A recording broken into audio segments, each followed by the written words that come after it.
Viidiyoon kun guyyaa har'aa warreen yeroo kana keessa miidhama jaalalaa keessa jirtaniif jechuudha. Wanti nan isiniif dhaammu miira amma keessa jirtan kanarra dhaabbattanii boruu keessan irratti hin murteessina. Miirri amma keessa jirtan isinitti ulfaachuu danda'a wantoonni hedduun jechuudha. Wanta yeroo kana keessa jirtan keessas wanta baatan isinitti fakkaachuu dhiisuu danda'a. Garuu ni baatu amanaa. Namni har'a isin miidhamtaniif kuni guyyaa tokko dhaannaan onnee keessanii nama sanaaf dhaabbatee akkasumas waa'ee nama sanaa yeroo itti dhaga'u jibbitan akkasumas ija nama sanaa yeroo argu itti jibbitantu jira jechuudha. Kana sirriitti amanaa. Miirri kamiyyuu ni darba.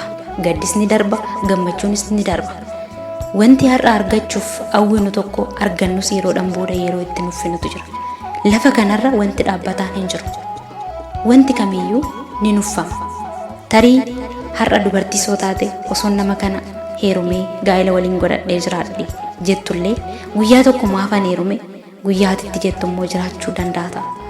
Akkasuma immoo osoo dubartii kana fuudhee gaa'ela faanaa dhaabbadhee jiraadhe har'aati jettee itti gaabbitee boochus guyyaa tokko immoo maafan fuudhee dubartii tana jettee guyyaa itti gaabbitutu jiraachuu danda'a. Kanaaf yeroo tokko waan tokko kan nuti dhabnuuf wanti sun waan nuuf hin malleef osoo hin taane boruu keenyaaf har'a caalaa waan boruu keenyaaf nu miidhuuf jechuudha.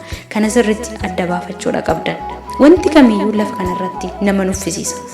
Maallaqa osoo arganne nu nuffisiisa. Akkasuma nama jaalannu osoo arganne yeroodhaan booda nu nuffisiisa. Lafa kanarra wanti dhaabbataan hin jiru. Warreen nu cinaa jiran fakkeenya fudhachuu dandeenya.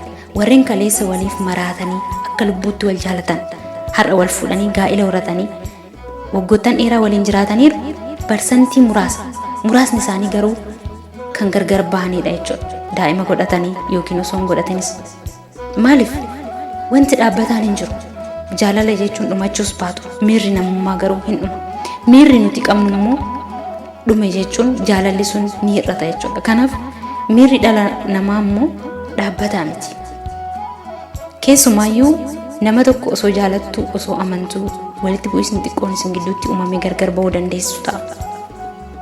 Ilaa nama san deeffachuudhaaf aarsaa guddaa kaffaltuyyuu dubartiis taatu dhiira. Namni sun yoo siif fedhii hin qabaanne ati of miidhuu hin qabdu. Miira kana keessaa bahuu nan danda'a jettee of amansiisuu qabda. Maaliif jennaan balballi keessan cufame hagamiyyuu dhiibnu balballi sun nu harkatti caba malee akka duraatitti sirrii ta'ee nuuf banamuu hin danda'u. Yeroo tokko hojii waaqayyoo ta'ee kaleessa namni akka malee nu jaalachaa ture har'a lafumaa ka'ee badii tokko maleeyyuu yoo nu jibbe onneen nama sanaa yoo fedha waaqayyoo hin taane nuuf banamuu dhiisu mala jechuudha. Kanaaf furmaanni maali?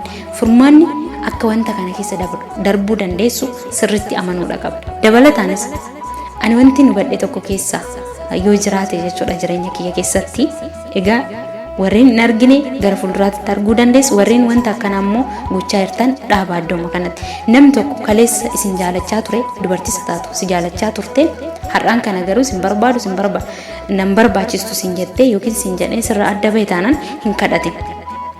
Sababni kana jechuu danda'ee fi namni tokko hagamiyyuu osoo nu jaalate iddoo guddaa nuuf qabaate miirri kadhaa nu biraa yoo isaan nama sanatti dhaga'ame abadan onneen nama sanaa daran cufama jechuudha. Nuuf hin banama. Dhugaan isin hin jedha.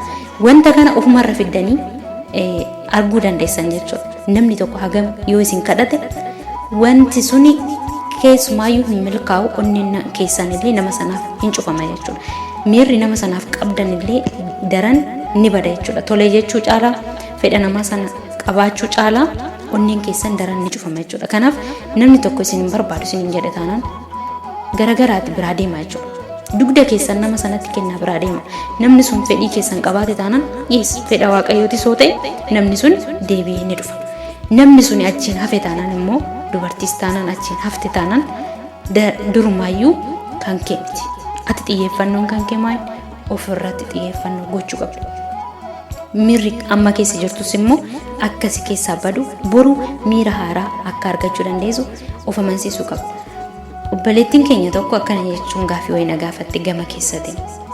Ani kana dura nama baay'ee jaaladhuun qaba ture. Akka lubbuuttan jaaladha. Garuu nagane namni sun. Anis akkanan jedhe. Yaa Waaqayyo kanaan booda onnee kiyya dhiira kamiifuu hin banin jedhee tanan Waaqayyoon kadhadhe.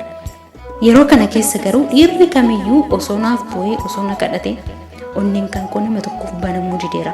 Onneen kan koo nama tokkotti hin rifatu. Kanaaf maal gochuun qabaa kan jedhu gaafii kana na gaafatte jechuudha. Kanaaf namoonni yeroo kana keessa miira akkasii keessa jirtan arrabni keenya ofuma keenyaaf deebi'ee xilaata nuti ta'a. Argitanii obboleettiin keenya kun jecha isheen jettee har'a aarsaa kaffalaa jirti. Maaliif namni nama malee jiraachuu hin danda'u. Nama barbaachisalleedha jechuudha. Kanaaf akkana jettanii of hin wareegina gama keessanitti jechuudha. Innaa arrabni ofii deebi'ee xilaata ta'a jechuudha. Yoo isiniif danda'ame kadhannaa akkanaa jedhaati kadhadha amantuma kamiinuu jechuudha. Namni kun yookaan koo hin taane nama kanaaf jecha akkan hin miidhamne ati na gargaari miira kana keessaa na baasi. Namni kun yookaan koo ta'e immoo fedha keetiin nama kana naaf kenni kalaas gaheera jechuudha. Namni sun kan kee ta'e taanaan keeti. Miidhamtes miidhamuu baattes keeti. Hireen ganama siif kenname jechuudha. Kana jechuun haala salphaa ta'een miidhama kana keessaa baatu jechuun koo miti. Sirriitti miidhamtan. Dhugaan isin jedha. Addunyaa kanarra namni jaalalaan hin miidhamne tasuma hin jiru. Dhugaa dubbachuudha. Warreen kaleessa miidhamanii miidhama keessa darban warra har'a miidhamaa jiraniif itti ashoofuu danda'an. Warreen immoo jaalala keessatti gonkumaa hin miidhamne gara fuulduraatti miidhamuun isaanii waan hin oolledha jechuudha. Maaliif jennaan addunyaadhumatu akkana waan ta'eef. Kanaaf miira har'a keessa jirtan irratti dhaabbattanii boruu keessaniif tasumaayyuu murteessina.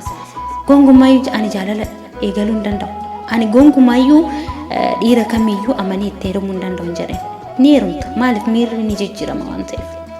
Atis immoo gonkumaayyuu dubartii takkaayyuu jaalachuu hin danda'u. Dubartii takkaayyuu fuudhuu hin danda'u jettee miira har'a keessa jirtu irratti dhaabbattee murteesse. Maaliif miirri kun boruu ni jijjiirama.